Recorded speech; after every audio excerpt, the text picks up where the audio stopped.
Simula ang lahat sa isang hindi inaasahang pangyayari sa mall nang hilain ng nagle-labor na si Bridget ang bilyonaryong si Amando na naging daan upang magpanggap silang mag-asawa. Mabigat ang bawat hakbang ni Amando Montefalco habang binabaybay ang malawak na hallway ng Venezia Mall. Ang kaniyang Italian leather shoes ay lumilikha ng matunog na takong sa makintab na sahig, kasabay ng mabilis na tibok ng kaniyang sentido dahil sa inis. Dad, ilang beses ko bang sasabihin sa'yo? I can handle the merger without a wife. Bakit pa kailangan lagi may kondisyon? Sad nga ni Armando.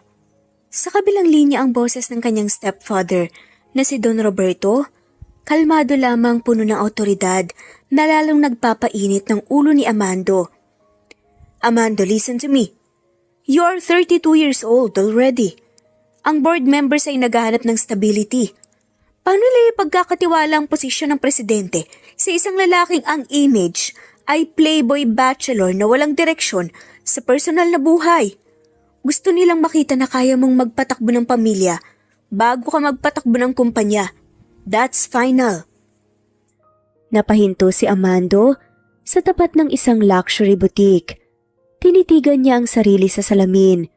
Gwapo, makisig, mayaman. Siya ang tagapagmana ng Montefalco Group, ang kumpanyang itinayo ng namayapan niyang tunay na ama at pinalago ng kaniyang ina.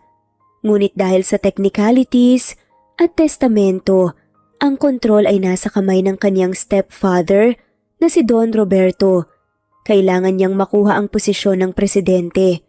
Iyon lang ang paraan para mabawi niya ang kumpanya ng buo at hindi na madiktahan ng stepfather niya ang buhay niya. Pero Dad, hindi mo pwedeng gawing hostage ang posisyon ko dahil lang sa... Naputo lang sasabihin nga ni Amado. Tulong! Tulungan mo ako! Isang kamay ang bigla na nga lamang humablot sa kanyang braso. Mula sa likuran, napakalakas ng puwersa nga nito at muntik nang mawalan ng balanse si Amando. Aray, what the hell? Pwede bang wag mo muna akong marahin? Ang sakit-sakit na ng tiyan ko eh. Tumambad sa harap ni Amando ang isang babae. Gulo-gulo ang buhok nito na parang dinaanan ng bagyo. Namumutla ito, nanginginig ang mga labi at ang mga mata ay nanlalaki sa takot at sakit. Ngunit ang mas nakaagaw ng pansin ni Amando ay ang malaking tiyan nito na hawak ng kabilang kamay ng babae. Nanganganak na ata kasi ako. Kailangan ko makarating sa pinakamalapit na ospital. Miss, bitawan mo ko. Ang mahal ng coat ko pero ngayon, nagusot na. Kung kailangan mo ng limos, sa iba ka lumapit, busy ako. Masungit na sa adama ni Amando na tila wala naman talagang pakialam. Mas lalong humigpit ang hawak ng babae. Sa sobrang sakit ng tiyan niya, wala na siyang pakialam kung sino ang mahablot niya. Kahit pa presidente ng Pilipinas o demonyo, basta mahawakan niya, kakapitan niya. Tumahimik ka nga. Ang sabi ko, manganganak na ako, hindi limos. Dalhin mo ako sa ospital dahil kung hindi baka dito ako manganak sa harapan mo. Gusto mo ba yun? Tila naghahamon nga na saad nga ni Bridget. Napakunot noo si Amando. Ha? Manganganak? Ngayon na as in now na? Ay hindi. Next year pa, malamang ngayon na. Aray! Isang malakas na sigaw ang pinakawalan ni Bridget habang nakaramdam nga ng matinding contraction. Napaluhod siya sa sahig. Hila-hila si Amando pababa. Miss, tumayo ka dyan. Baka dito lumabas yung bata. Baka mas delikado pa. Security, guard! Kailangan namin ng tulong dito. Napagtanto ni Amado na wala nga siyang kawala. Kung iiwan niyang babaeng to, cancelled siya sa social media bukas sigurado. Bad publicity ang katapat ng pangalan niya. Fine. Dadalhin kita sa ospital. Bitawan mo lang ang coat ko. Mabilis na inalalayan ni Amando si Bridget. Halos buhatin na niya ito habang tumatakbo sila papunta sa parking area. Sa loob ng Aston Martin ni Amando, naghalo ang amoy ng mamahaling leather at ingay ng babae. Dahan-dahan naman masasagasaan tayo. Dahan-dahan? Sabi mo manganganak ka na.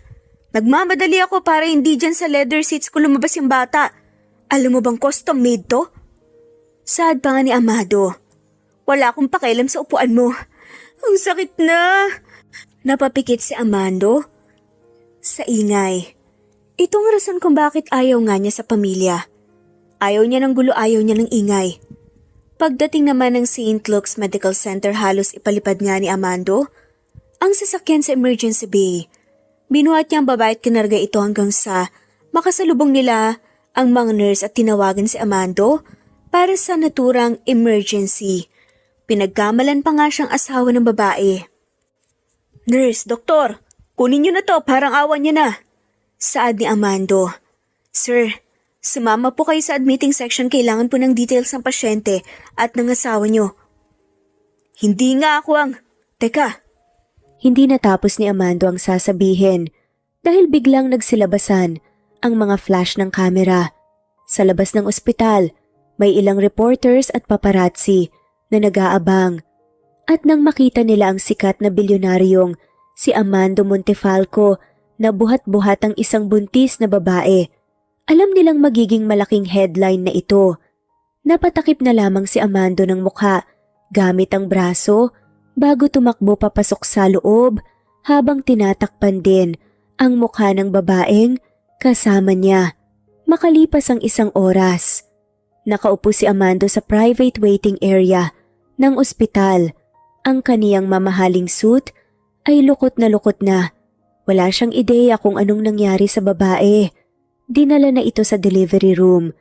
Ang tanging gusto ni Amando ay umalis pero hinarang siya ng hospital security dahil kailangan daw niyang pirmahan ang admission papers bilang asawa ng pasyente. Ilang beses niyang sinabing hindi siya ang asawa nito, ngunit tila walang nakikinig sa kaniya. Great! Just great! May kamalasan pa bang mangyayari sa araw na to? Kasi pagod na ako. Bulong nga ni Amando. At ilang sandali pa, bumukas ang pinto ng waiting area. Napatayo si Amando nang makita ang kanyang ina at amain. Mom, Dad? Anong ginagawa niyo dito? Paano niyo na lamang nandito ako? Lumapit si Doña Cecilia. Ang mukha nito puno nga ng pag-aalala na may halong tuwa. Iho, nakita namin sa balita. It's all over the social media. Saad nga ni Cecilia. Napakunot noo si Amando. Mom, it's not what you think. She's not my... Nagsalita naman ang kanyang ama na si Ricardo. Seryosong tawag nga nito. Amando. Lumapit ito at tinapik nga ang balikat ni Amando. Inaasahan ni Amando ang sermon. Inaasahan niyang sisigawan siya dahil sa iskandalo. Inaasahan niyang tatanggalin na siya sa posisyon dahil sa publicity nightmare na ito. Pero laking gulat niya nang ngumiti ang kaniyang amain. Ikaw talaga masikreto ka. Bakit hindi mo sinabi sa amin? Kaya pala ayaw mong ipakilala. Kaya pala ayaw mong magpakasal sa mga inirereto namin dahil may tinatago ka palang secret lover na ordinaryong babae. Pero naiintindihan ko na kung bakit itinago mo siya sa amin. Napanganga na nga lamang si Amando. Ngayon mas lumaki na nga ang misunderstandings dahil pati nga mga magulang niya ay paniwalang paniwala na. Dad, let me explain, hindi ko siya. Pero pinutol pa rin siya ni Cecilia. Huwag ka nang magpaliwanag. Putol ng kanyang ina. Naintindihan naman namin na takot ka na baka hindi namin siya tanggapin dahil hindi siya galing sa mayamang pamilya, tama ba? O Amando, hindi kami ganun kasama. Basta mahal mo at binigyan mo kami ng apo, tanggap na tanggap namin siya. Natigilan si Amando. Ang utak niya, nasanay sa laro ng negosyo, ay mabilis na gumana. Kailangan niya ng asawa para makuha ang posisyon ng presidente. Kailangan niya ng pamilya para maniwala ang board. At heto ang kaniyang amain, ang taong may hawak ng kumpanya, na tuwang-tuwa at approved na agad sa sitwasyon dahil sa maling akala. Kung sasabihin niya ang totoo ngayon na isa lang estranghera ang babae, babalik sa dati ang lahat at mawawala na naman ang pagkakataon niya upang makuha ang presidency ng kanilang kumpanya. Pero kung sasakyan niya ang kwento, Kung aakuhin niya ang bata at ang babae, makukuha niya ang kumpanya. At kapag nakuha na niya ang kapangyarihan, kapag presidente na siya at hawak na niya ang shares, wala nang magagawa si Don Roberto kahit pa malaman nito ang totoo. Hindi na nito mababawi ang kumpanya. Huminga ng malalim si Amando. Tumingin siya sa mga magulang niya at nagpakawala ng isang award-winning na buntong hininga. Mom, Dad, gusto ko silang maprotektahan. Ayoko madamay sila sa gulo ng mundo natin. She's very simple at ayokong husgahan niyo siya. Miyakap siya ng kanyang ina. Halos maiyak pa nga si Cecilia. Oh anak, we're so happy for you. Nasaan siya? Gusto namin siya makita. Sandali lang po. Kasi nanganak na siya eh. Nagpapahinga pa. Hayaan niyo po muna akong kausapin siya. You know, private moment. Saad nga ni Amando. Okay, maghihintay kami dito. Go to your family now. Nakangiting sabi naman ni Don Roberto. Sabay tapik nga, sa balikat nga ni Amando. Samantala sa loob ng private suite, unti-unting nagising nga si Bridget. Ang huling naalala niya ay ang sakit, ang sigawan at ang isang masungit na lalaking nakasuit. Gising ka na. Saad nga ni Amando. Napalingon si Bridget. Nakaupo sa sofa sa gilid ng kwarto, ang lalaking humatak sa kaniya, sa impyerno at langit. Wala na ang coat nito, nakatupi na ang sleeves ng polo at seryosong nakatingin sa kaniya. Nasaan ako? Ang anak ko. Tanong nga ni Bridget. Relax. Nasa surgery ang bata. Healthy baby boy siya. Pero bago mo siya makita, kailangan nating mag-usap. Seryosong saad ni Amando. Mag-usap? Teka, sino ka ba? Salamat nga pala sa paghatid pero aalis na kami ng anak ko. Babayaran nilang kita kapag... May pera ka ba? Pagpuputol nga ni Amando. Natigilan si Bridget. Wala. Wala siyang pera. Wala siyang trabaho. Pinalayas siya. Sa inuupahan niya, kaninang umaga kaya siya nasa mall para magpalamig sana bago siya inabutan ng panganganak. Iniwan siya ng ama ng bata buwan na ang nakakaraan. Wala siyang pupuntahan. At nang makita ni Amando ang takot sa mata ni Bridget, alam niyang hawak niya ang alas. Wala kang pambayad sa ospital na to. Alam mo ba kung magkano ang bill mo? Daan-daan libo. Wala kang matutuluyan. Paglabas mo dito kasamang isang sanggol. At kawawa pang bata. Sad nga ni Amando na di mo mawari kung talagang concerned din sa bata. Ano bang gusto mong palabasin? Kung maniningil ka, wala akong maibibigay. Ipakulong mo na lang ako basta safe ang anak ko. Saad nga ni Bridget. Hindi ko kailangan ng pera mo. Ang kailangan ko, asawa. Saad nga ni Amando. At natigilan pa nga si Bridget. Napaisip nga sa sinabi ng lalaki. Ano? Baliw ka ba ha? Napakamot si Amando sa kanyang ulo. Sinubukan nga niyang kumalma muna upang mas maipaliwanag nga ng maayos ang sitwasyon. First things first, my name is Amando. Amando Montefalco. Kung pamilyar sa iyo ang pangalan ko, malamang alam mo na kung ano ang background ko. Napaisip ng malalim si Bridget. Amando Montefalco? Yung playboy na anak ng bilyonaryo. Sad nga ni Bridget. Napahiling-hiling si Amando. Sa dami ng achievements ko at negosyong napatakbo ko, yan talaga ang naalala mo? Inis na saad nga ni Amando. Alam mo na, mas matagal malimutan yung mga baho ng tao, di ba? Anong baho? Wait, makinig ka. Sa labas ng pintong yan, naghihintay ang mga magulang ko. At akala nila, nobya kita at anak ko ang batang iniri mo kanina. Dahil sa maling akala na yan, ibibigay sa akin ng stepfather ko ang posisyon na matagal ko nang gusto, ang pagiging presidente ng kumpanya. Kumunot na si Bridget. So, ginamit mo ang anak ko. Ngayon gusto mong magpanggap ako? Exactly. Magpapanggap kang asawa ko. Aakuhin ko ang anak mo bilang anak ko. Ibibigay ko sa inyo ang apelyido ko ng pansamantala. Titira kayo sa bahay ko, lahat ng pangangailangan nyo kung sasagot. Bibigyan kita ng monthly allowance na mas malaki pa sa kikitain mo sa loob ng 1 taon. Napalunok nga si Bridget. Isa itong offer na parang himala para sa isang tulad niyang walang-wala at ang unang naisip niya ay ang anak niya. Muling nagsalita si Amando. Bilang kapalit, sasakyan mo ang kwento ko. Sasabihin mong matagal na tayong nagmamahalan, na simple lang ang buhay mo kaya hindi kita may pakilala kaagad. At higit sa lahat, hindi mo sasabihin kahit kanino na hindi akin ang bata hanggat hindi ko nakukuha ang posisyon ko. Deal? Tinitigan ni Bridget si Amando. Gwapo ito, mukhang matalino, pero ang mga mata ay parang yelo. Alam niyang delikado ang pumasok sa ganitong kasunduan. Pero naisip niya ang anak niya, ang sanggol na walang ama, walang bahay, at walang kinabukasan kung tatanggi siya ngayon. Ano ba naman ang pride kung kapalit ay kinabukasan ng anak niya?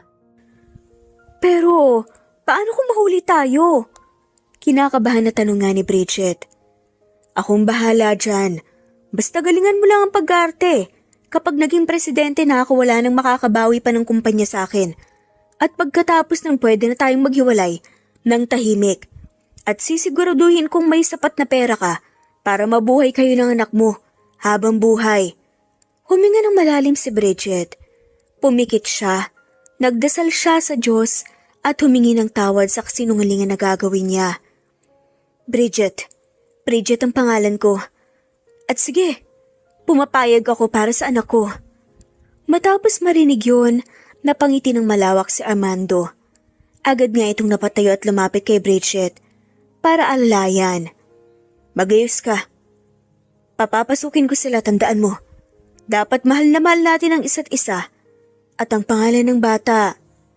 Napalingon si Amando kay Bridget, naghihintay ng sagot. Sa katunayan, wala pang pinal na pangalang napipili si Bridget para sa kaniyang anak dahil naniniwala siyang magkakaroon ng senyales na magbibigay sa kaniya ng pinakabagay na pangalan para sa kaniyang munting anghel. At ngayon, habang nakatitig kay Amando, napaisip siya. Sabay saad nga ni Bridget. Amando, gawin mo ng Amando Jr. habang nagpapanggap pa tayo. AJ for short. Natigilan si Amando. Hindi niya inasahang yun ang isasagot ni Bridget. Hindi mo naman kailangan ipangalan pa sa akin ng bata. I mean, hindi naman tayo mahuhuli kung magpapanggap tayo ng maayos. Hindi ko pinangalan ng baby ko para sa pagpapanggap natin. Gusto ko lang talaga na Amando ang pangalan niya. Saad naman ni Bridget. Ilang sandaling walang naisagot si Amando. Hanggang sa napatango na nga lamang ito. Naglakad si Amando papunta sa pinto at binuksan ito. Mom, Dad, pwede na kayong pumasok. Gising na siya. Pumasok sina Cecilia at Roberto. Agad na lumapit ang ginang kay Bridget at hinawakan ng kamay nito ng mahigpit. O iha, salamat sa Diyos at ligtas ka. Ako ang mommy ni Amando. Huwag kang mag-alala, nandito na kami. Welcome to the family. Nakita ni Bridget ang sinseridad sa mata ng ginang. Nakita niya ang ngiti ni Don Roberto na parang isang proud na lolo. Napatingin si Bridget kay Amando na nasa likod ng mga ito, pasimpleng sumesenyas sa kaniya. Pinilit ni Bridget na ngumiti kahit na mabigat ang konsensya niya. Salamat po, Mommy. Marahang natawa si Cecilia. Tama yan. Mommy ang itawag mo sa akin. Naku, halika na. Sabay na nating tignan si baby. Pilit na ngumiti si Bridget at nagpaubaya na habang inaalalayan siya ng mga magulang ni Amando. Sa sandaling iyon, nagsimula ang pinakamalaking pagpapanggap sa buhay nilang dalawa. Isang kasunduan na isinilang sa gitna ng desperasyon at ambisyon na magbabago sa takbo ng kanilang mga buhay, magpakailanman. Nakanganga si Bridget habang pinagmamasdan ang chandelier na nakasabit sa gitna ng sala ng mansyon ng mga Montefalco. Gawa ito sa purong kristal na kumikinang sa tuwing tinatamaan ng ilaw at mas mahal pa siguro sa kabuang kinita niya sa buong buhay niya. 3 araw na ang nakalipas mula nang lumabas sila sa ospital. 3 araw na siyang nakatira sa palasyong ito at hanggang ngayon, pakiramdam niya ay nananaginip lang siya at anumang oras ay magigising siya sa kaniyang maliit at mainit na kwarto na puno ng lamok. Oh, look at him! Ang cute talaga ng apo ko kapag ngumingiti. Saad nga ni Doña Cecilia. Sa gitna ng sala, ang mag-asawang Montefalco. Karga-karga ni Don Roberto, si Baby AJ habang si Doña Cecilia ay aliw na kinakausap ang sanggol. Ang gwapo talaga ng batang to. Matangos ang ilong, mapupungay ang mga mata. Isang tunay talaga ng Montefalco. Nakatayo sa gilid sina Amando at Bridget habang pinapanood ang eksena. Pasimpleng sumulyap ang dalaga kay Amando. Simula nang tumira sila dito, naging abala si Amando sa pag-aasikaso ng transfer of power. Mabilis na kumalat ang balita na may asawa at anak na siya. At gaya ng plano, tuwang-tuwa ang board of directors. Ang dating imahe niyang playboy ay tuluyan na napalitan. Bridget, mag-usap tayo sa garden. Hindi hinintay ni Amando ang sagot ni Bridget. Naglakad ito patungo sa French door na nagbubukas papunta sa malawak na hardin. Sa labas, sinalubong si Bridget ng malamig na hangin ng gabi. Nakita niya si Amando na nakatayo sa tabi ng isang koi pond habang nakatingin sa refleksyon ng buwan sa tubig. Amando, bakit? Anong gusto mong pag-usapan? Saad nga ni Bridget. Pinapunta kita dito para pag-usapan ang susunod na plano. Sa makalawa may dinner tayo kasama ilang business partners. Kailangan handa ka sa mga itatanong nila. Okay, nag-aaral naman ako eh. Kabisado ko na yung favorite color mo, yung school mo, pati yung allergies mo sa hipon. Tumahimik sila ng ilang sandali. Tanging huni ng kuliglig at lagaslas ng tubig sa fountain ang naririnig. Tumingin si Bridget sa bintana ng sala kung saan tanawang tawanan nina Don Roberto at Doña Cecilia kasama ang bata. Alam mo, Amando, mabait naman pala ang mommy at daddy mo. Lalo na si Don Roberto.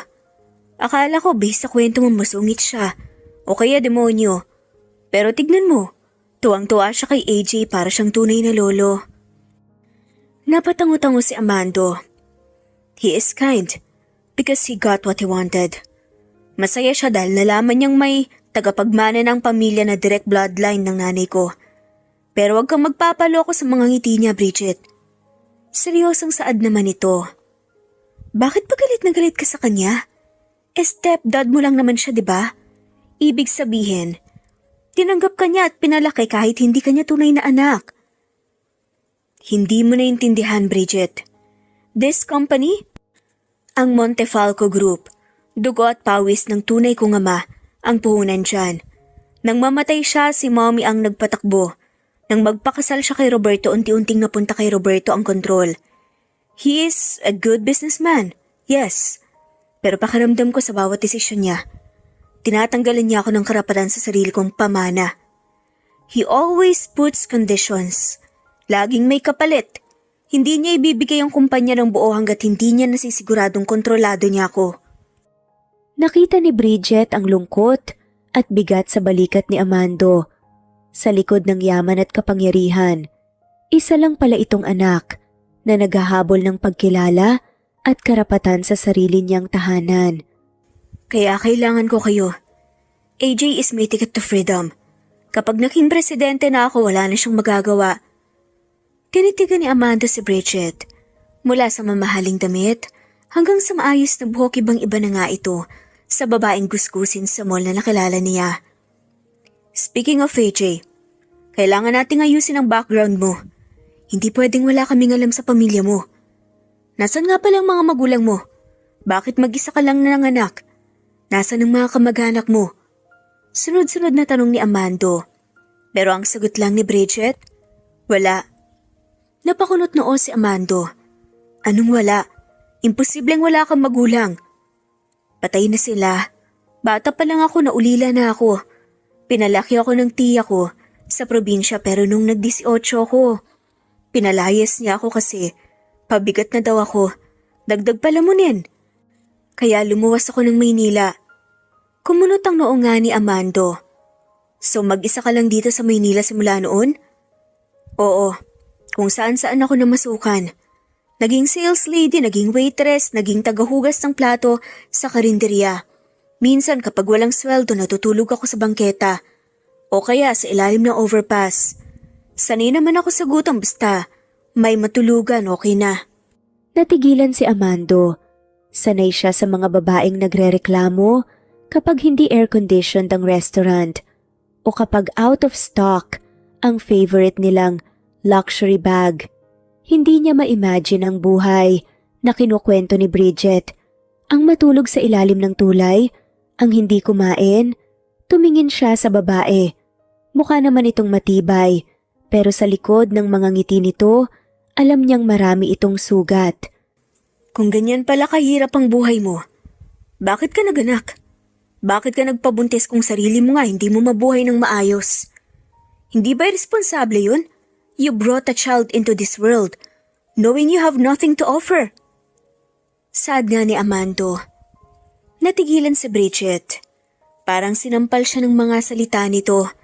Pero imbes na magalit na pangiti na nga lamang siya. Dahil may point naman ng lalaki. Hindi ko naman ginustong maging single mother, Amando.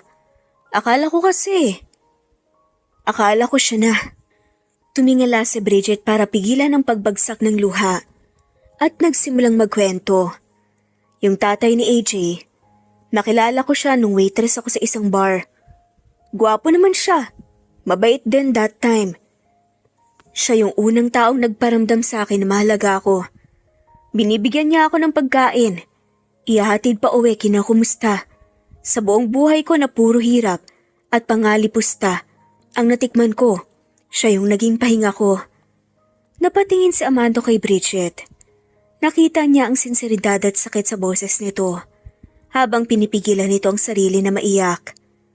Minahal ko siya. Ibinigay ko ang lahat sa kanya kasi akala ko bubuo kami ng pamilya. Akala ko aahon na ako sa hirap kasama siya. Pero nang malaman kong nabuntis ako, sobrang saya ko. Akala ko magiging masaya din siya. Huminto si Bridget at huminga ng malalim. Pero parang may bara sa lalamunan. Pero isang gabi, narinig ko siya. Kausap niya ang mga barkada niya sa labas ng apartment na tinutuluyan namin. Narinig kong pustahan lang pala nila ang kunin ng loob ko.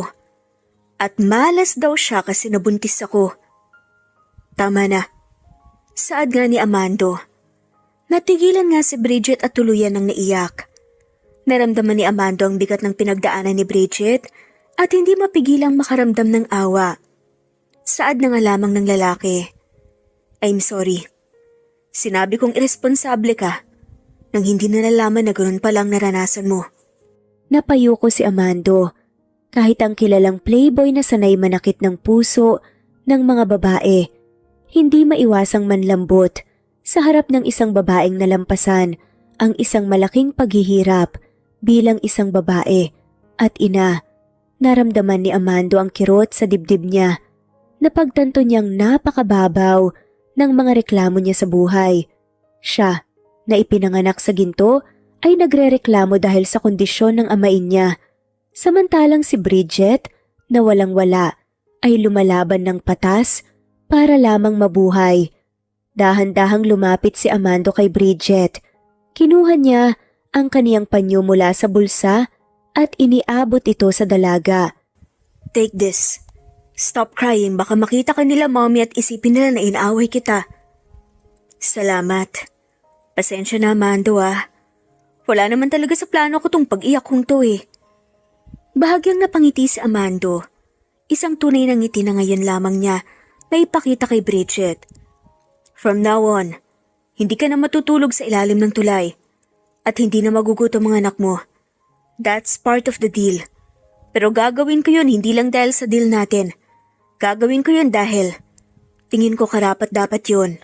Habang naglalakad pabalik, naramdaman ni Amando ang kakaibang bigat sa puso niya. Galit siya sa lalaking nanloko kay Bridget.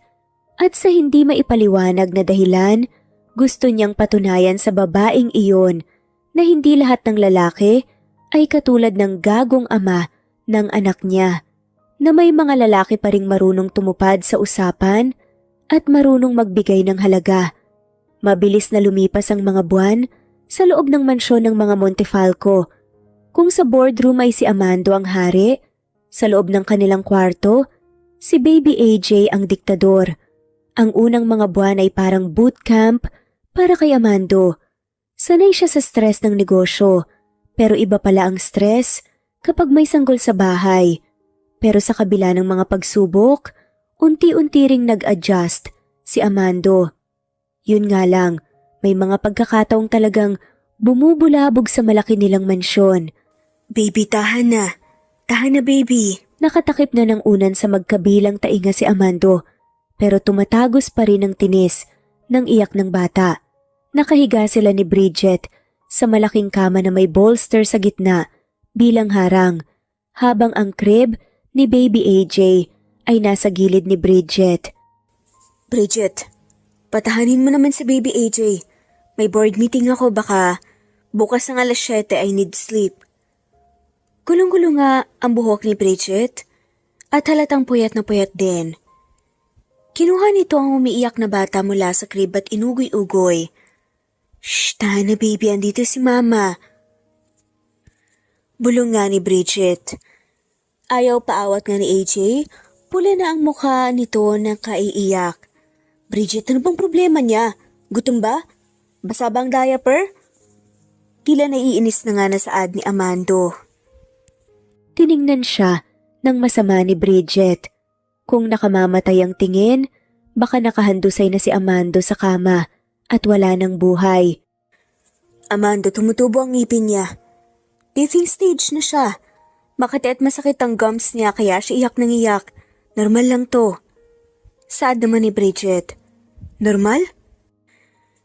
Parang may sirena ng bombero sa kwarto natin. Pwede bang tawagin mo na lang ang nani? Di ba nag-hire ako ng 2 yaya para sa kanya? Ibigay mo na lang sa kanila para makatulog tayo. Napailing si Bridget. Ayaw nga niya sa mga yaya. Kapag masakit ang nararamdaman niya, hindi siya nagpapahawak sa iba. Mas lalo siyang nagwawala kapag ipinasa ko siya sa iba. Pero kailangan ko ng tulog, Bridget. This merger is important. Kapag lutang ako bukas, baka mawala ang deal. Can't you do something effective? Bigyan mo ng titer o kaya ice. Ginawa ko ng lahat, Amando. Huwag mo nga akong awayin dahil pagod din ako. Bulyaw nga ni Bridget, na agad namang nagpatahimik nga kay Amando.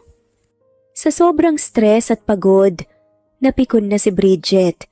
Ang bigat-bigat na ni AJ at nangangawit na ang braso niya.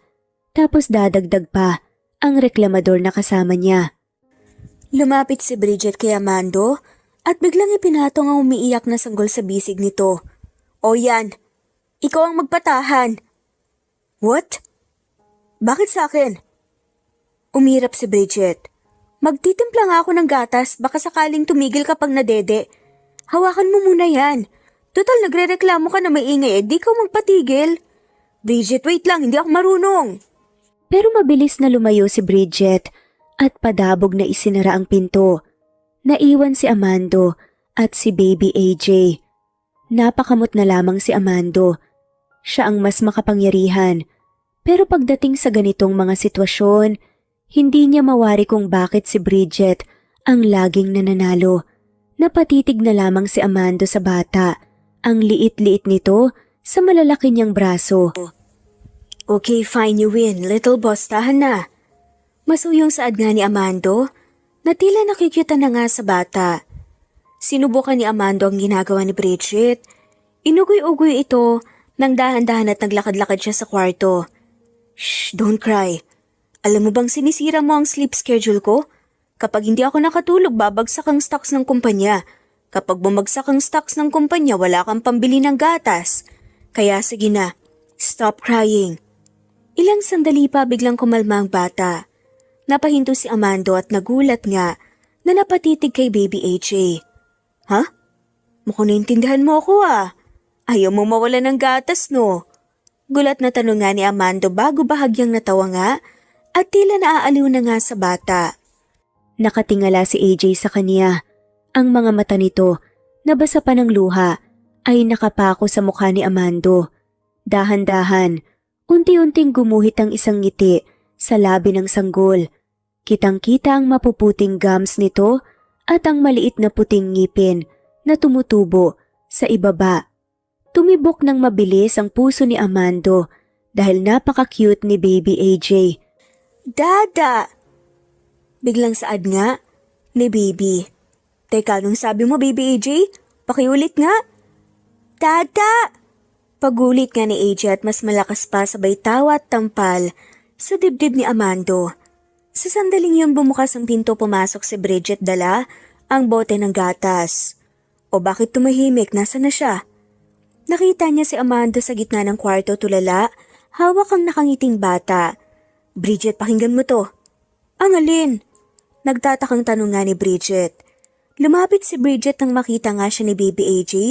Tumuro ang bata kay Amando. Dada! Masayang sigaw ni Baby AJ. Nabitawan ni Bridget ang bote ng gatas sa ibabaw ng mesa. Napanganga siya. Sabay tuwang-tuwa na saad. Halang daya, bakit dada ka agad ang una niyang sinabi? Ako tong nagluwal sa'yo, Baby AJ, tapos dada ka agad. Natawa na lamang si Amando. Pero sa halip na mainis, pinanood lamang ni Bridget ang reaksyon ni Amando. Ang masungit na CEO, ang reklamador na bilyonaryo, ay nakangiti ng abot tainga. Ang mga mata nito ay kumikinang sa tuwa habang nakatitig sa batang hindi naman niya kadugo. Did you hear that? Tinawag niya akong dada, kilala niya ako. Tuwang-tuwa na saad pa nga ni Amando. Pinuhat ni Amando si AJ ng mataas. Yes, I'm dada. Ako ang boss mo, okay? Hindi ang nanay mo, masungit yan. Dada is the boss. Dada! Saad pa nga ng bata. Hindi mapigilan ni Bridget ang mapatawa. Nawala ang inis niya. Nawala na rin ang pagod. Oo na. Mukhang ikaw nang favorite niya. Sige na dada. Ikaw nang magpadede dyan. Total close na kayo. Akin na. Masayang sagot ni Amando. Kinuha nga niya ang bote at umupo sa rocking chair. Habang pinapanood ni Bridget si Amando na maingat na pinapainom ng gatas si AJ, naramdaman niya ang init sa kaniyang dibdib. Sa gabing iyon, sa gitna ng puyat, tila nakalimutan nilang lahat na isa lamang itong pagpapanggap. Dahil sa mga sandaling iyon, mukha silang isang tunay at masayang pamilya. Samantala, sige na lumayas na kayo. Pagtataboy nga ni Doña Cecilia, kina Amando at Bridget habang tinutulak sila palabas ng malaking pinto ng mansyon. Mom, we're tired. Gusto na naming matulog. Reklamo naman ni Amando bagamat nakasuot na ito ng casual jacket at jeans. Tigil-tigilan mo ko, Amando. Ilang buwan na kayong nakakulong sa bahay na to. Kakabantay kay Baby AJ. You need a break. Kailangan nyo ng romance. Sagot ng kanyang ina. Karga nito si Baby AJ na mahimbing na ang tulog. Kami nang bahala sa apo ko. May gatas na siya, may diapers at nandito si Roberto. Go on a date. Huwag kayong uuwi nang hindi kayo nag-enjoy. Bago pa makapagreklamo si Bridget, isinara na nga ng ginang ang pinto. Nagkatinginan sina Amando at Bridget sa harap ng porch. Wala tayong choice. Tara na nga. Saan naman tayo pupunta ng gantong oras? Ako nang bahala. Date daw, 'di ba? Saad nga ni Amando. Sa halip na dalhin si Bridget sa mamahaling fine dining restaurant kung saan kailangan pang magreserba ng table, dinala siya ni Amando sa isang baywalk park malapit sa dagat dahil alam niyang ito ang gusto ni Bridget. Habang naglalakad-lakad sila, hindi maiwasan ni Bridget ang manibago. Hindi ako sanay na wala si Baby AJ. Parang may kulang sa braso ko. Nasanay ka ng karga siya palagi.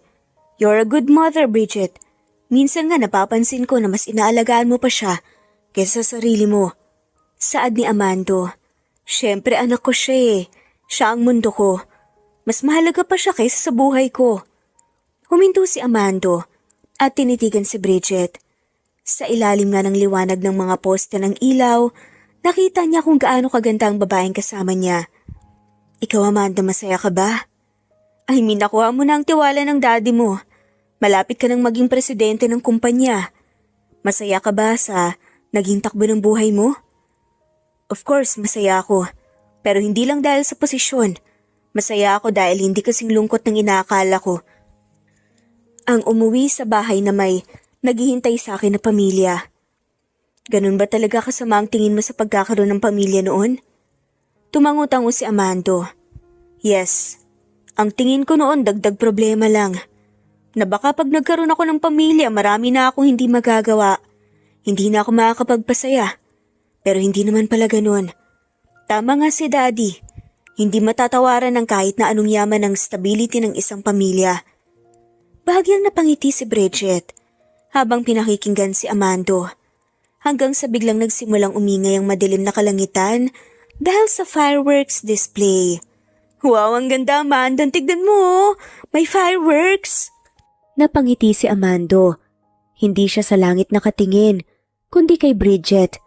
Ang liwanag ng fireworks ay rumereflect sa mga mata ng dalaga na nagbibigay dito ng kislap na mas maganda pa sa kahit anong bituin. Nakita ni Amando ang tunay na saya sa mukha nito, ang babaeng dumanas ng hirap, ng gutom at ng sakit ay nakangiti na ngayon ng totoo. Dahan-dahan, ibinaba ni Amando ang kaniyang kamay at hinanap ang kamay ni Bridget. Naramdaman ni Bridget ang mainit na palad ni Amando na dumampi sa kaniya. Natigilan siya sa panunood. Tumingin siya sa kanilang mga kamay pero hindi siya bumitaw. Sa halip, hinayaan niyang pagsiklupin ni Amando ang kanilang mga daliri.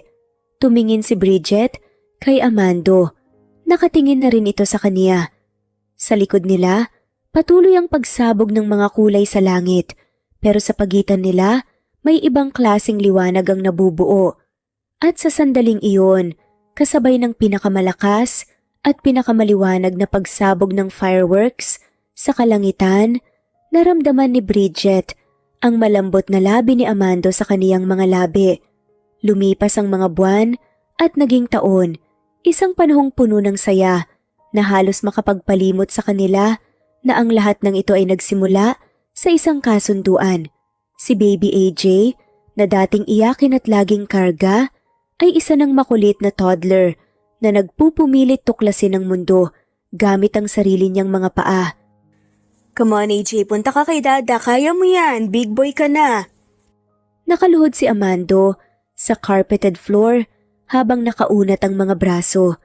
Sa kabilang dulo naman, nakaalalay si Bridget sa likod ng anak, inaalalayan ng bewang nito pero hinahayaan ng tumayo, mag-isa. Go baby, sundan mo si Dada. Pag-cheer nga ni Bridget bagamat may kaba, sa dibdib na baka madapa nga ang bata. Humakbang si Baby AJ. Ang kaniyang maliliit na binti ay nanginginig pero determinado. Ang mga mata niya ay nakapako kay Amando na parang ito ang pinakadulo ng kaniyang mundo. Dada! Sigaw ni AJ ang boses puno ng excitement sabay takbo ng ilang hakbang na walang alalay. Yes, halika dito anak! Sigaw nga ni Amando at tuwang-tuwa talaga siya. Bago pa man mawala ng balanse si AJ, nasalo na siya ng malalakas na bisig ni Amando. Binuhat siya nito ng mataas at pinaulanan ng halik sa pisngi at leeg, dahilan para humalakhak ng malakas ang bata. Ang tawa ni AJ ay musika sa buong mansyon. Did you see that, Bridget? Naglakad siya. Naglakad siya papunta sa akin. Ang galing ng anak ko, manang-mana sa akin. Oo na, nakita ko. Ang galing-galing niya. Natutuwang saad nga ni Bridget. Lumapit si Bridget at niyakap ang mag-ama. Sa sandaling iyon, naramdaman niya ang init ng pamilyang matagal na niyang pinapangarap. Ang ngiti ni Amando, ang tawa ni Baby AJ, ang seguridad ng tahanang ito. Pero habang nakayakap siya, biglang kumirot ang dibdib niya. Isang malamig na pakiramdam ang gumapang sa kaniyang likuran. Hindi ito totoo. Ang bawat dada na lumalabas sa bibig ni AJ ay isang matamis na kasinungalingan. Ang bawat halik at yakap ni Amando ay pundasyon ng isang relasyong nakatayo sa buhangin. At ang bawat araw Na lumilipas na masaya sila, ay araw ding niloloko nila ang mga taong nagmahal at tumanggap sa kanila ng buong buo. Nawala ang ngiti sa labi ni Bridget. Ang saya ay unti-unting nilamon ng takot at konsensya. Bridget, are you okay? Bigla kang natulala. Wala lang. May naisip lang ako. Sad nga nito. Naisip, ano naman yun? Huwag mo nang alalahanin. Napaisip lang ako kung anong ulam mamaya. Bahagyang natawa si Amando. Sumabay naman si Bridget ngunit nang umalis, ang binata kasama si baby AJ. Muling napabuntong hininga ang dalaga. Pagsapit ng gabi, habang tulog na si AJ sa kaniyang crib, nakatayo si Bridget sa tapat ng bintana, nakatingin sa madilim na hardin. Yakap-yakap niya ang sarili. Ang bigat ng dibdib niya ay hindi na niya kayang dalhin mag-isa. Ilang sandali pa, bumukas ang pinto. Pumasok si Amando galing sa study room. Mukhang pagod ito pero may ngiti sa mga labi nang makita si Bridget. Bahagyang naiwang nakaawang ang pinto pero hindi na ito napansin ni Amando dahil nakatuon ang atensyon niya kay Bridget. Lumapit si Amando at niyakap si Bridget mula sa likuran. Ipinatong niya ang kanyang baba sa balikat ng dalaga at hinalikan nga ito sa pisngi. Bakit gising ka pa? You look sad, kanina ka pa tahimik simula ng hapon. May masakit ba sa'yo? Is AJ okay? Amando, hanggang kailan tayo ganito? Tanong nga ni Bridget. Nawala ang ngiti ni Amando. Kumalas siya sa yakap at hinarap nga si Bridget. Hinawakan niyang magkabilang balikat nito. Anong ibig mong sabihin? Ano bang problema? Tanong nga ni Amando. Tumingin si Bridget sa mga mata ni Amando, puno ito ng pag-aalala. Hindi na ako masaya, Amando. Pagod na kasi ako magsinungaling eh. Tignan mo si Baby AJ, tinuturing ka na niyang totoong tatay. Mahal na mahal ka na ng anak mo. Tapos mahal na mahal din ako ng mga magulang mo, sobrang bait nila sa akin. Tinuturing nila akong tunay na anak. Dinadala ako ng mami mo ng pagkain, kinukumusta ako ng daddy mo. Parang hindi ko na kayang tanggapin na niloloko natin sila araw-araw. Napailing si Amando. Hindi ko rin alam kung bakit pinatatagal pa nila ang pagpapasa ng posisyon sa akin. Pero malapit na, Bridget. Ilang linggo na lang, sabi ng abogado. Hinawakan nga ni Bridget ang kamay ni Amando ng mahigpit. Nagmakaawa nga. Amando, sabihin na kaya natin ang totoo, please? Total na patunayan mo naman na kaya mong magpatakbo ng kumpanya, di ba? Nakita na ni Don Roberto ang galing mo. Nakuha mo na ang tiwala niya. Siguro naman, maintindihan nila. Siguro naman mapapatawad nila tayo kung aamin tayo ngayon, habang maaga pa. No. Maring saad nga ni Amando. Amando naman, maawa ka naman sa kanila. Maawa ka sa anak ko na lumalaking kasinungalingan ng kinikilalang ama. I said no, Bridget. Hindi mo ba naintindihan? Nasa huling phase na ako ng turnover. Isang buwan na lang pipirmahan na ni Dad ang full transfer ng presidency. Kapag umamin tayo ngayon, pwedeng mawala ang lahat ng pinaghirapan ko. Pwede pa siyang matras. Nahiluluha na nga si Bridget. Mas mahalaga pa ba ang posisyon na yun kesa sa pamilya mo? Kesa sa akin?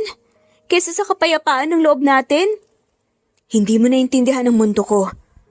My mother, she acts kind pero kapag nalaman niyang niloko natin siya, she will side with Roberto. At si Roberto, he will use this against me. Sasabihin niyang fraud ako. Sasabihin niyang manloloko ko at tatanggalan niya ako ng mana. Itatapon niya ako sa kangkungan at wala akong maipapaman ang kinabukasan sa inyo ni Baby AJ. Wala akong pakialam sa yaman mo. Sanay naman ako mahirap, Amando eh. Sanay kaming walang pera. Ang hindi ko lang kaya ngayon mabuhay sa takot na baka bukas makalawa sumabog ang lahat ng to sa mukha natin. Mahal ka ng mga magulang mo, Amando. Hindi ko alam kung bakit iniisip mo na gagawin sa'yo ng stepfather mo yon. Hindi mo ba nakikita ang lahat ng sakripisyo niya sa pagpapalaki sa'yo? Ilang buwan mo pa lang siyang kilala, Bridget. Saad naman ni Amando. Pero sapat na yun para malamang hindi siya kasing sama ng iniisip mo. Alam mo kung sinong totoong masama? Tayo! Kasi niloloko natin sila. Pinaniwala natin sila na may relasyon tayo at ikaw ang ama ni Baby AJ kahit na walang katotohanan ng lahat ng yon. Ginagawa ko to para sa future natin. Future mo? Hindi natin kasi pagkatapos nito, kapag nakuha mo na ang gusto mo, pwede mo na kaming itapon ng basta-basta. Gagamitin mo lang kami hanggang sa wala na kaming silbi. Natakot ako. Amanda, natatakot ako na baka ayaw mong umamin dahil plano mo talaga kaming iwan kapag nakuha mo na ang kumpanya. Napailing si Amando. That's not true. Mahal kita, Bridget. Mahal ko si Baby AJ. Kung mahal mo ako, pipiliin mong maging totoo. Pero hindi eh. Mas mahal mo ang kumpanya. Mas mahal mo ang kapangyarihan kesa sa mga taong nagmamahal sa'yo. Napahagulgol si Bridget. Napaupo siya sa gilid ng kama, tinatakpan ang mukha ng mga palad. Natahimik si Amando. Ang mga salita ni Bridget ay tumama sa kanya. Gusto niyang lapitan ng dalaga, gusto niyang sabihing mali ito. Pero alam niyang may bahagi ng sinabi ni Bridget na totoo. Takot siyang mawalan ng kapangyarihan. Akmang magsasalita pa sana si Amando para magpaliwanag nang biglang marinig nila ang pagbukas ng pinto. Sabay na napalingon sina Amando at Bridget. At sa sandaling iyon, parang tumigil ang pag-ikot ng mundo. Sa may pintuan, nakatayo si Don Roberto at Doña Cecilia. Si Doña Cecilia ay nakatakip ang kamay sa bibig. Ang mga mata ay nanlalaki at umaagos ang luha. Putlang-putla ito na parang hihimatayin anumang oras. Hawak-hawak niya ang laylayan ng damit ni Don Roberto para hindi matumba. Si Don Roberto naman ay nakatayo ng tuwid, pero ang kaniyang mukha ay nagpapahayag ng matinding emosyon na hindi galit, kundi pagkawasak. Mom, Dad? Gulat na tanong nga ni Amando. Totoo ba? Totoo bang narinig namin? Na hindi mo anak si AJ? Na lahat ng ito ay palabas lang? Sigaw nga ni Cecilia. Mom, please let me explain. It's complicated. Huwag ka munang lumapit. Sad nga ni Doña Cecilia umatras ito. Parang nandidiri sa hawak ng anak. Ito nga ng pagkakataon na nakita ni Amando na tumingin ng ganito ang kanyang ina sa kanya. Pinagkatiwalaan kita. Ipinagmalaki kita sa lahat. Minahal namin si Bridget. Minahal namin ang bata na parang tunay na apo. Tapos ginamit mo lang sila? Ginamit mo kami. Cecilia, tama na. Awat ni Roberto, ibinaba niyang tray sa maliit nga na mesa sa hallway ng padabog. May laman itong merienda na mukhang para sana sa kanila. Tumingin si Don Roberto kay Amando. Ang tingin na iyon ay mas masakit pa sa kahit anong sigaw. Ito ang tingin ng isang amang nawalan ng respeto sa anak. Ito ang tingin ng isang taong nalinlang ng sarili niyang pamilya. Alam kong malamig ang pagkikitwang mo sa akin. Alam kong hindi mo ako tanggap, pero kaya kong tiisin ang lahat ng yun, Amando. Tiniis ko, pero ang hindi ko kayang tiisin ngayon ay ang paggamit mo at ang pananamantala mo sa ibang tao. Tumingin din si Don Roberto kay Bridget. Nakita ni Bridget ang lungkot sa mata ng matanda at yun ang dumurog sa puso niya. Nang Pino, sa study room. Doon tayo mag-usap, Amando. Madiin mababat. Makapanindig balahibong utos nga ni Don Roberto. Tumalikod ang matanda at inalalayan ng umiiyak na si Doña Cecilia. Palabas. Naiwan sina Amando at Bridget sa kwarto. Ang iyak ni Baby AJ na nagising dahil sa sigawan ay nagsimulang umalingaw-ngaw sa kwarto. Hindi na pinansin pa ni Bridget ang binata. Umiiyak man, naglakad ito patungo sa kaniyang anak upang patahanin ito. Napatingin si Amando kay Bridget. Wala nang salita ang kailangan. Alam nilang sa gabing ito, gumuho na ang mundong pinilit nilang buuin gamit ang kasinungalingan. Ang kastilyong buhangin ay tinangay na ng alon. At ang mas masakit, gumuho ito sa sandaling nagsisimula na sanang maging totoo ang lahat. Mabigat ang hangin sa loob ng mansyon nang araw na umalis si Bridget. Wala nang sigawan, wala nang sumbatan. Matapos ang gabing nabunyag ang lahat, isang nakabibinging katahimikan ang bumalot sa pamilya Montefalco. Kusa nang nag-impake si Bridget. Dala lang niya ang kanyang mga lumang damit at ang mga gamit ni Baby AJ.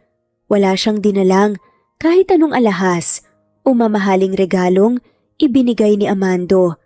Sina Don Roberto at Doña Cecilia, sa kabila ng kanilang sakit at galit sa panlilinlang, ay nag-alok pa rin ng tulong. Iha, tanggapin mo to. Sabi ni Don Roberto sabay abot nga ng tseke. Para kay AJ. Hindi kasalanan ng batang nangyari. Magumpisa kayo sa malayo. Saad nga nito. Ngunit magalang na tinanggihan nga ni Bridget. Huwag na po, sir. Sobra-sobra na po yung naitulong niyo po sa amin. Ang tanging hiling ko lang po talaga mapatawad niyo po kami balang araw. Lalo na po, si Amando. Salamat po sa pagmamahal na ipinaramdam niyo po sa anak ko. At sa pagtalikod ni Bridget palabas ng mansyon, pakiramdam ni Amando ay tinangay ng babae ang kalahati ng kaniyang mundo. Lumipas ang 1 linggo. Nakaupo si Amando sa executive chair sa opisina ng presidente ng Montefalco Group. Ang nami-plate sa mesa ay bago at kumikinang habang nasa harap niya si Don Roberto. Inasahan ni Amando na magmamatigas ang kaniyang amain. Inasahan niyang babawiin nito ang lahat. Pero laking gulat niya nang pirmahan nito ang transfer papers. Kinabukasan din matapos umalis ni Bridget. Congratulations! Nasa iyo na ang kumpanya, Amando. Ang trono na matagal mo nang inambisyon. Malamig na saad nga ni Don Roberto. Tinignan ni Amando ang papel. Ito ang pangarap niya. Itong dahilan kung bakit siya nagsinungaling. Kung bakit siya ginamit at kung bakit siya gumamit ng tao. Pero bakit parang abo ang lasa ng tagumpay para sa kanya ngayon? Dad, bakit alam niyo na ang totoo? Alam niyong niloko ko kayo. Bakit ibinigay niyo pa rin sa akin? Tumayo si Don Roberto at inayos ang kanyang coat. Tumingin ito kay Amando ng may halong lungkot at awa. Dahil ayokong isipin mo na kailangan mong manloko para makuha ang karapatan mo. Amando, simula nang pakasalan ko ang mommy mo, itinuring na kitang tunay na anak. Ang mga kondisyon ko noon, ang paghahanap ng asawa, pagiging settled, hindi yun para pahirapan ka. Yun ay dahil gusto kong matuto kang magkaroon ng puso bago ka humawak ng kapangyarihan. Dahil ang negosyo na walang puso ang magtutulak sa'yo para maging isang halimaw. Natigilan si Amando. Wala siyang nagawa kundi ang mapayuko at mapatitig sa isang picture frame kung saan masaya siyang nakangiti kasama sina Baby AJ at Bridget. Akala ko handa ka na. Dagdag ni Don Roberto habang naglalakad palabas. Pero mukhang nakuha mo na nga ang posisyon na wala naman sa iyo ang pinakamahalagang bagay. Good luck, Mr. President. Seryosong saad nga nito. Naiwan si Amando sa malawak na opisina. Hawak niya ang kapangyarihan. Siya na ang hari. Pero sa katahimikan ng kwartong yun, naramdaman niya ang matinding puwang sa kaniyang dibdib. Samantala, isang maliit na bagong tayong bahay sa Laguna. Naghahanda si Bridget ng hapunan habang naglalaro si Baby AJ sa sahig. Vroom, vroom! Bulungan ng bata. Biglang huminto si AJ. Tumingin ito sa pinto. Dada! Tawag nga ni AJ. Napahinto si Bridget sa paghahalo ng sinangag. Kumirot ang puso niya. Araw-araw simula nang umalis sila sa mansyon, hinahanap-hanap ni Baby AJ si Amando. Sa tuwing may kakatok o may dadaan na sasakyan, tumatakbo ang bata sa bintana at sumisigaw ng dada niya. Baby, wala si Dada, tayo lamang muna, okay? Si Mama lang. Dada! Muling tawag nga ni AJ at nagsimula na namang mumuo ang luha sa mga mata nito. Niyakap nga ni Bridget ang anak para itago ang sarili niyang luha. Akala niya magiging madali ang pag-alis. Sanay naman siya sa hirap. Sanay siyang walang-wala. Pero hindi niya inasahan na mas mahirap palang mabuhay nang may puwang sa puso. Sorry anak. Sorry kung nasasaktan ka dahil sa gulo na nagawa ni Mama. Bulungan ni Bridget. Sinikap ni Bridget na bumalik sa dati at ituring ang lahat na parang isang panaginip lamang. Ngunit imposible at hindi niya ito magawa kahit na gaano pa niya pahirapan ang sarili sa pagtatrabaho para lamang makalimot. At ganun din ang sitwasyon sa mansyon ng mga Montefalco. Gabi na naman. Ikalimang gabi na itong lasing si Amando. Nakaupo siya sa dilim ng sala, hawak ang isang baso ng scotch. Ang bahay ay napakalaki, napakagara, pero napakatahimik. Wala ang tawa ni AJ na umaalingaw-ngaw sa hallway. Wala ang amoy ng niluluto ni Bridget sa kusina. Wala ang mainit na pagsalubong sa kaniya pag-uwi. Dati, iniiwasan niya ang ingay ng pamilya. Ngayon, ang katahimikan ay parang torture na unti-unting pumapatay sa kanya. Amando, bumukas ang ilaw. Nakatayo sa hagdan si Doña Cecilia na nakasuot nga ng nightgown. Baka sa mukha nitong pag-alala. Mom, just go to sleep. Aakyat din ako mamaya. 5 nights, Amando. Ilang gabi ka nang naglalasing. Ilang araw ka nang hindi pumapasok sa trabaho na kuha mo ng pagiging presidente, hindi ba? Bakit parang namatayan ka? Sabi nga ni Cecilia bago ito lumalapit at kinuha nga ang bote ng alak mula sa mesa.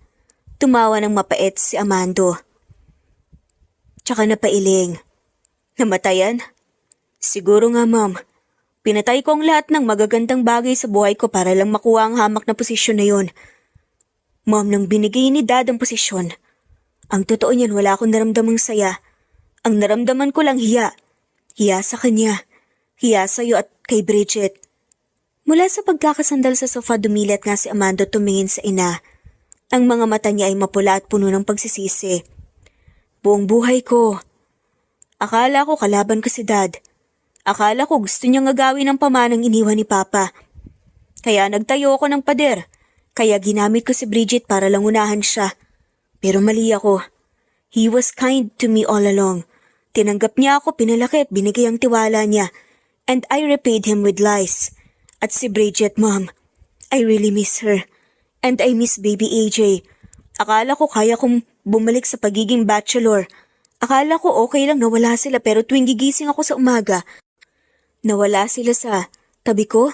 Parang walang saysay ang lahat ng yaman na to.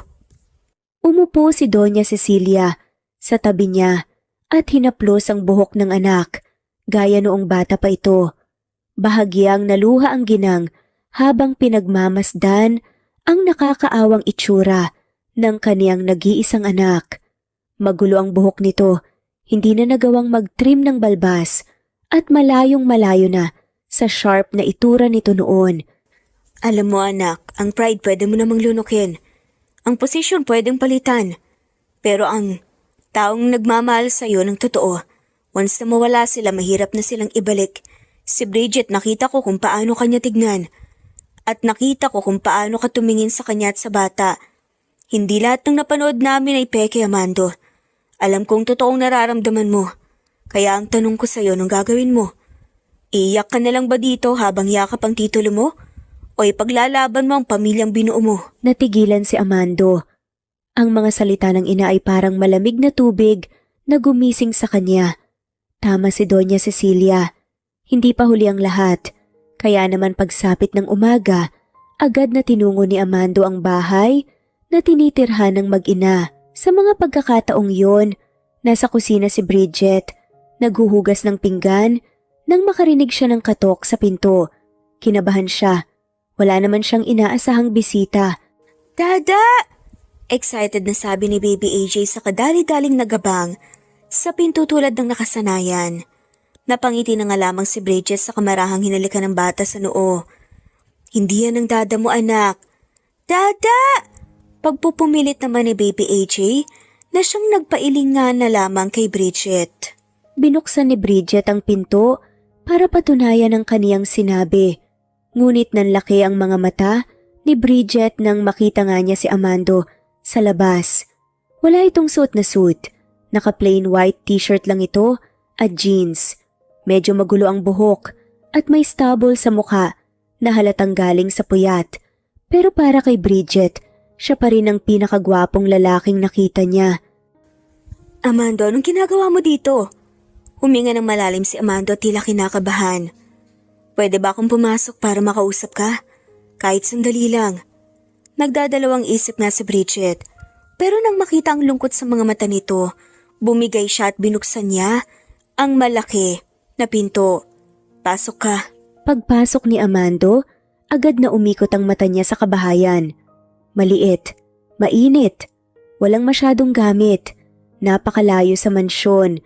Kumirot ang puso niya na isiping hinayaan niyang tumira dito ang mag-ina niya. Ilang sandali pa, biglang may yumakap sa kaniyang binti. Dada! Iyak pa nga ng bata at tila nanunumbat na iniwan siya nito. Mabilis na lumuhod si Amando. At niyakap ng mahigpit ang bata, binaon niya ang mukha sa leg ni AJ. I'm here, buddy. I'm here. Dada is here. Garalgal na sabi ni Amando. Naramdaman ni Bridget ang pagtutubig ng mata ni Amando habang pinapanood sila. Tumayo si Amando, karga-karga si AJ na ayaw nang bumitaw sa leeg niya. Tumingin siya kay Bridget. Ilang sandaling nag-alinlangan ng binata bago ito huminga ng malalim na para bang nag-iipon lamang ng lakas ng loob. Bridget, patawarin mo ako. Sad nga ni Amando. Okay na yun, Amando. Nakuha mo ng posisyon, diba? Congratulations! Hindi mo na kailangan pumunta dito para... I don't care about the position.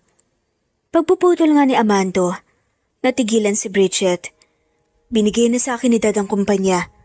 Nasa akin ang lahat pero sa nakalipas na mga araw wala kayo. Narealize ko na wala palang kwentang lahat ng yun kung wala kayo. Lumapit si Amando kay Bridget. Hinawakan niya ang kamay nito gamit ang libreng kamay niya. Nung una kitang makita sa mall, akala ko malas ako. Akala ko ikaw ang sisira sa plano ko pero ikaw pala ang bubuo sa akin. You taught me how to be a father. You taught me how to care for someone other than myself. At tinuruan mo kong makita na mali ang panguhusga sa amain ko. Tinignan ni Amando si Bridget sa mata. Bridget, mahal kita. Hindi dahil kailangan kita para sa kumpanya. Mahal kita dahil ikaw si Bridget. Ang babaeng matapang, ang babaeng mabuti ang puso. At ang nag-iisang babaeng nakapagpalambot ng puso ko. Patawarin mo talaga ako kung naging duwag ako. Patawarin mo ako kung mas pinili ko ang ambisyon kesa sa inyo. Gusto kong ayusin ang lahat. Gusto kong baguhin ang mga maling nagawa ko para sa inyo. Tuluyan nang bumuhos ang luha ni Bridget. Ito ang mga salitang hinihintay niya. At ngayong nasa harapan niya na si Amando at sinasabi ang lahat ng iyon, hindi niya mapigilang maging emosyonal. Totoo ba yan? Hindi ba yan part ng deal? Ngumiti si Amando at tumiling. Bahagya itong natawa dahil nagawa pang magbiro ni Bridget. Wala nang deal. Wala nang kontrata. Just us. Please, Bridget. Umuwi na kayo, bumalik na kayo sa akin. Hinihintay ka na namin nila Mom at Dad. Umuwi na tayo sa bahay natin. Hindi nakasagot si Bridget. Tumango na nga lamang siya at niyakap si Amando at si AJ. Napaiyak siya na parang isang bata. Ilang araw ako nagtiis. Pinipilit kong kalimutan ang lahat, Amando. Pero hindi ko magawa. Maraming salamat bumalik ka. Hindi mo na kailangan gawin yun. Ibabalik na natin sa dati ang lahat. Mahal kita, Bridget. Mahal na mahal ko kayo ni Baby AJ. Mahal ka rin namin, Amando. Sa loob ng maliit na bahay na iyon, nabuo muli ang isang pamilya. Hindi man nagsimula ang kanilang kwento sa magandang paraan. Natagpuan pa rin nila ang sagot sa lahat ng kakulangan sa kanilang mga puso. At higit pa doon, sa piling ng isa't isa, natutunan nila ang halaga ng mga bagay na hindi mabibili ng kahit na ano pang kayamanan sa mundo. Simula nang magkaayos, sina Bridget at Amando, bumalik ang mag-ina sa mansyon kung saan naghihintay ang mag-asawang Robert at Cecilia. Na miss na rin sila, lalong-lalo na ang kanilang apo na palagi nilang kalaro. Tuluyang nawala na rin ang alitan sa pagitan nila Robert at Amando matapos matutunan ng binata na hindi porket hindi natin kadugo ang isang tao, hindi na tayo nito mamahalin na parang isang tunay na pamilya. Makalipas ang 6 na buwan, Bukas ang malaking pinto ng simbahan ng San Agustin. Puno ito ng mga bulaklak. Sa altar, nakatayo si Amando suot ang kaniyang pinakamagandang itim na tuksedo. Hindi maalis ang ngiti sa kaniyang labi. Sa tabi niya, bilang best man, nakatayo si Don Roberto na proud sa kaniyang anak. Kinakabahan ka ba, anak? Bulungan ni Don Roberto. Sobra, Dad. Mas kinakabahan pa kaysa sa mga board meeting natin sa kumpanya. Tawa nga ni Amando. Nagtawanan ng mag-ama hanggang sa bumukas ang pinto at nagsimula ang musika. Naglakad si Bridget sa aisle. Napakaganda niya sa kaniyang simpleng puting wedding gown. Wala nang bakas ng hirap at takot sa kaniyang mukha. Ang tanging nandoon ay purong kaligayahan at pagmamahal na dulot ni Amando sa kaniyang puso. Sa unahan niya, naglalakad ang ring bearer, ang bibong-bibong si AJ na kumakaway sa lahat ng mga bisita. Nagtawanan ng mga bisita. Si Doña Cecilia naman ay nagpupunas ng luha habang pinagmamasdan ng lahat mula sa kaniyang pwesto sa pinakaharap. Isiningit ko ang kanilang mga sumpaan bago ang huling halik para mas maging emosyonal at kumpleto ang pagtatapos. Nang makarating si Bridget sa altar, inabot ni Amando ang kaniyang kamay. Ang mga mata ng binata ay nangingilid ang luha, punong-puno ng pagmamahal na hindi na kayang sukatin ng kahit anong yaman. Ang ganda mo. Bulungan ni Amando. Halos karal-gal ang boses. At ang gwapo mo rin, Mr. President. Biro ni Bridget bagamat tumutulo na rin ang kanyang luha. Sa harap ng altar, hawak ang kamay ng isa't isa, binigkas nila ang mga pangakong nagmumula sa kaibuturan ng kanilang mga puso. Huminga ng malalim si Amando at tinitigan si Bridget sa mata. Bridget, nagsimula tayo sa isang malaking kasinungalingan. Hinatak mo ko sa mall nung araw na yon at biglang kapalit hinatak kita sa magulo kong mundo. Akala ko noon kailangan ko lang ng asawa para makuha ang posisyon ko. Akala ko negosyo lang ang lahat. Halos pumiyok pa nga ang boses ni Amando. Hinigpitan niya ang hawak sa kamay ni Bridget. Pero sa bawat araw na kasama kita, tinuruan mo akong maging tao, tinuruan mo akong magmahal ng hindi humingi ng kapalit. Tinuruan mo akong maging ama kay AJ. Dati akala ko, tagumpay ay nakasusukat sa titol at pera. Pero nung nawala kayo, na-realize ko na walang kwenta ang lahat kung hindi ikaw ang kasama ko sa lahat ng kaya kong abutin. Kaya ngayon sa harap ng Diyos at pamilya natin, nangangako ko na mamahalin kita alagaan at ipagtatanggol hanggang sa huling hininga ko. Ikaw at si AJ ang tunay kong yaman. Mahal na mahal kita. Amando, nung una tayong nagkita wala akong maibibigay sa iyo kundi problema. Kuskusin ako walang-wala at takot na takot sa mundo. Akala ko katapusan ko na pero hindi mo ko iniwan. Binigyan mo ko ng tahanan, hindi lang sa mansyon nyo kundi dito, sa puso mo. Tinuro ni Bridget ang dibdib nga ni Amando. Tumingin si Bridget kay AJ, masayang nakaupo sa paanan nila bago tumingin kay Amando.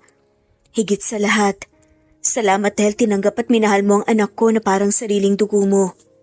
Salamat sa pagiging dada niya. Nangako ko na sasamahan kita sa hirap at ginhawa. May posisyon man o wala, may yaman man o maghirap tayo. Ikaw ang aking sandalan, ang aking kakampi, at ang aking tahanan. Mahal na mahal din kita.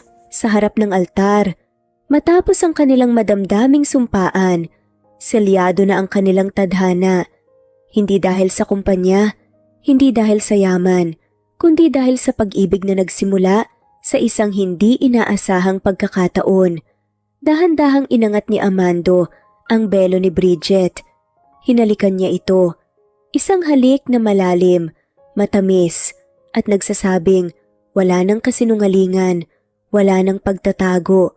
Natutunan natin na ang tagumpay at yaman ay walang saysay kung uuwi ka naman sa isang malungkot at walang laman na tahanan. Ipinakita ng kwento na ang pagiging ama ay hindi nasusukat sa dugo o apelyido, kundi sa oras, pag-aaruga at pagmamahal na ibinubuhos mo sa isang bata. Higit sa lahat, Napatunayan ni na Amando at Bridget na ang pundasyon ng matibay na relasyon ay katotohanan at walang posisyon sa mundo ang mas mahalaga kaysa sa pamilya. At dito na nga po nagtatapos ang kwentong pagmamahalan ni na Bridget at Amando. Maraming salamat po sa lahat ng mawalang sawang sumusubaybay at shoutout po sa mga sumusunod. Presbyteros Rose, Maria Evangelista, Eli Evangelista Anderson, Marisa de los Reyes of Saudi Arabia, Conchita Alos Rage, Ana Flor Saico, Christian Fidelino, Judith Castro, Beth Sardina, Jelly Tampos, Fatma Mansul, Senenor Zame, Flor Cabrera of Santa Rosa Laguna, Liliano Bebe, Ostonalito Elvi Candontol, Eli, Romana Gorospe, Marilyn Sasaki of Japan, Flordet, Elizabeth, Tena, Rad TV of Hong Kong, Jean the Best of UK, Nizir Sams, Annie Hoson, Eli Bitasolo, Marilyn San Jose, Imelda Fortes of Calamba City, Violeta Irgarin of Kamsur, Flordet, Jessica Vargas, Jingjing, Rosa Franca Abelian of Cebu, Wendy Goth of Japan, Teresita Schmid, Theodora Gamit, Rebecca Tezuka of Japan, Nori, Baylin, Margie Angon of Maragondon, Batang Ibunan, Marilu Gulmatiko,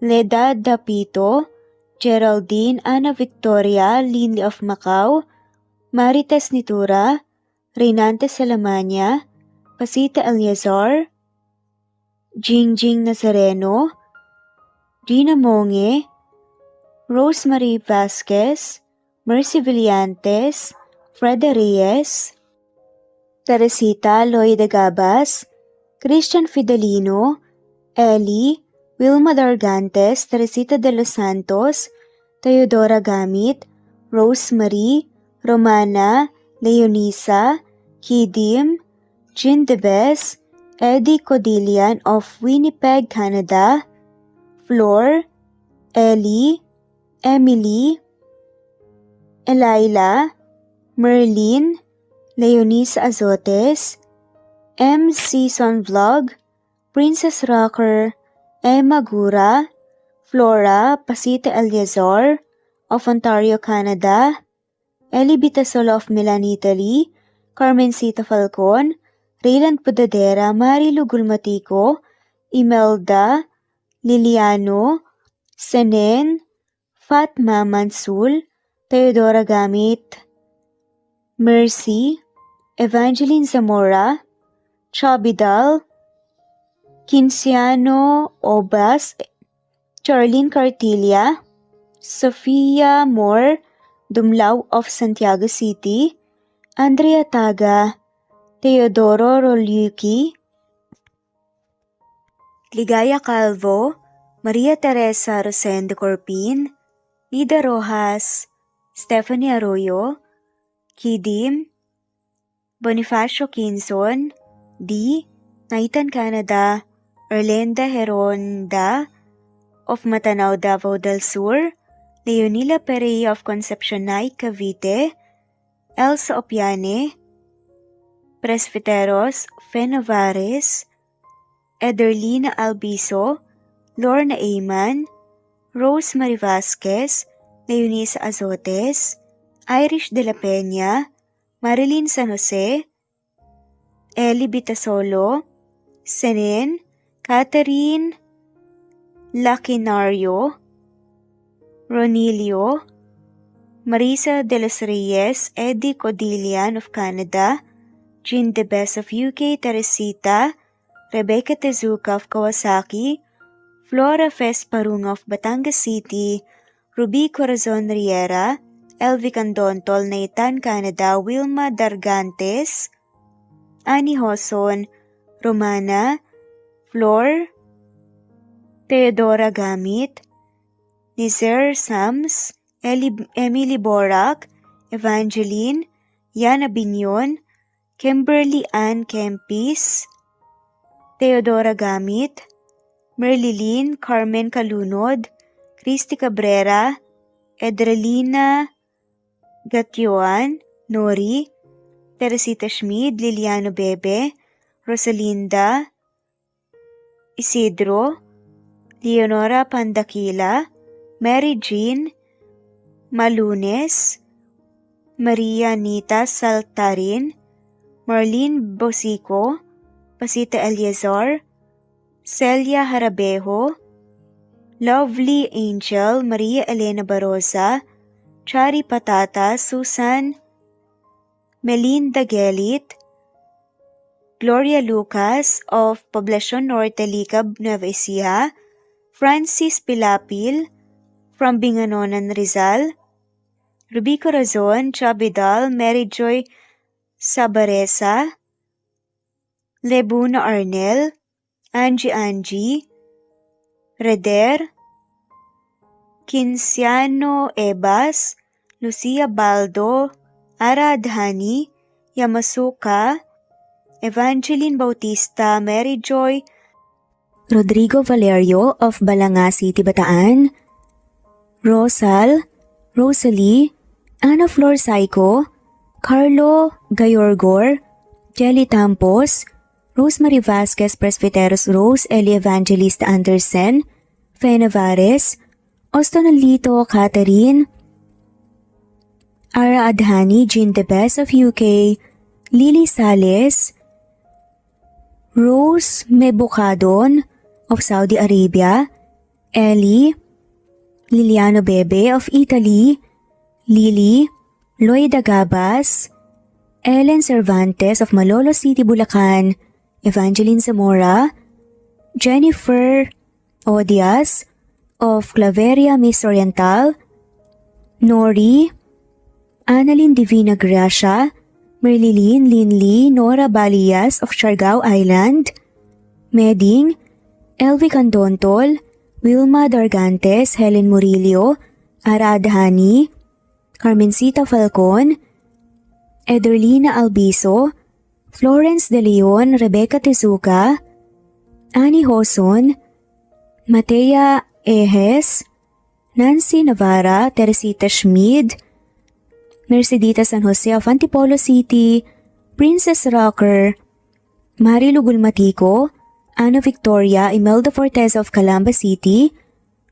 Jan Lulete, Batang Ibunan, Pinay, Elsa Kimura, Fatima, Eli Ramirez of Caloocan, Liliano, Saida, Flordet, Helen Murillo, Jelly Tampos, Senen Orzame, Elaila, Leonisa Azotes of Bacolod City, Pasita Eliazar, Romana Gorospe, Flor Cabrera of Laguna, Carmencita Falcon, Ronilio, Conchita Alcos, Rosemary Vasquez, Eli Bitasolo of Milan, Italy, Marilyn San Jose, Fe Navares, Annie Hoson, Evangeline Zamora, Imelda Taay, Charlene Cartilia, Julieta Hermosura, Elvi Candontol, Teresita Schmid, Marilyn Sasaki, Christina, Jessica Vargas, Christian Fidelino, Marie Cristal Hilario, Elsa Opiane, Princess Rocker of Riyadh, KSA, Marisa de los Reyes, Merlilyn, Juliet Panlilio, Daisy Blaza, Susan of France, Mercy Villantes, Renalyn Obenza, Wilma Dargantes, Not Green Fox, Carmelita Mendoza, Marilyn Babula, Berry, Liliano Bebe, Presbyteros Rose, Medel Talon, Jane, Lani Pardillo, Marlene Kayanan, Leonisa Azotes, D. Marie Ramos, Araceli Lilio Saria, Mires Channel, Raquel Epe, Gina Tutor, Jane, Hartley, Sunshine Sotalbo, Maricel Cabigon, Merlin Baroza, Gina Marayo, Merlin Rodel Obejero, Hans, Cecilia Comoda, Taha ni Vlog, Merlin, Kuya Atok, Maria Merly Brogada, Marilu Cabantac, Filipina, Eileen, Mercedita San Jose, Lovina Galang, Lilian, Teresita de Jesus, Monina Aviles, Yula Pedrona, Romana Gorospe, Rosemary Vasquez, Marley Lazaraga, Leonisa Azotes, Jocelyn Tancinco, Estelita Mahia, Ding Lege, Marisa de los Reyes Arroyo, Leia Paul Vinar, Steve the Music, Rain, Presbyteros Rose, Ostonalito, Alex Saani, Matea Estrella, Agustina, Onaba Cogin, Jessica Vargas, Celine, Merlilyn Baroza, Annie Hoson, Elimana Lili, Mercy Villantes, Eli Evangelista Anderson, Eli Bitasolo of Italy, Ann Mariano, Fredelisa de Guzman, Carmencita Falcon, Merlin Bravo, Cecilia Ramos, Evangeline Zamora, Edralina Gatchoan, Marites Nitura, Agustina Niceto, Marian, Ann Aliflor, Lily Roda Barcial, Alma Ebdao, Minda Tandok, Flores, Melinda Sano, Thelma Mora, Juliet Panlilio, Edna, Elvie, Delia, Fenavares, Sally Lariano, London Villas, Danica Selga, Lani Pardillo, Teresita Schmid, Charlie, Nora Bell Evans, Roger, Lloyd Dasalon, Bella, Nelly Ortiz, Mary Rose Carillo Jesusa, Enday Samante, Enday Lebra, Yolanda Tejida, Honey Villasenor, Pesi, Marichan, Ann Mariano, Wilma Guzman, Gabrielio, Liu, Maria Rica Natividad, Melanie Juan, Anita Hernando, Teresita Arevalo,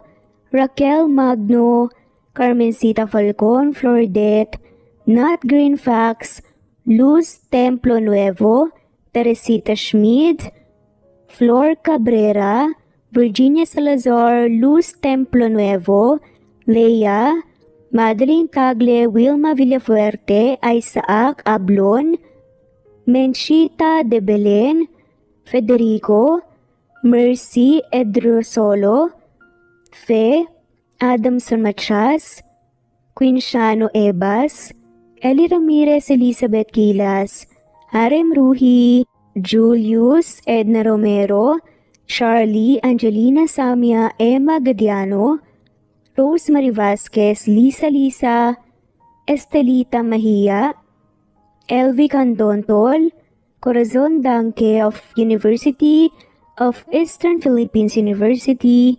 Teresita, Neil Bacolor, Evangeline Zamora, Charlie Jane Clemente, Susan Upaga, Susan Rodrigo, Fred Deliza de Guzman, Juby Hernandez, Helen Murillo, Edarlina Fahil,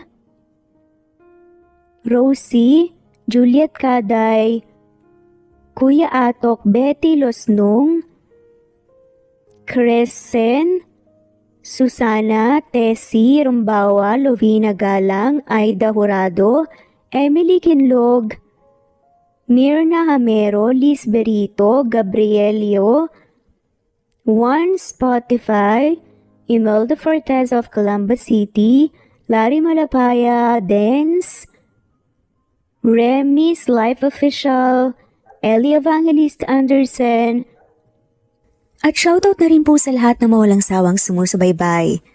Sa mga gusto pong magpa-shoutout, I-comment lamang po ang inyong pangalan at kung tigisan po kayo para ma-shoutout kayo sa next video. Thanks for listening. Muli ito ang Cat Amazing Stories. God bless everyone.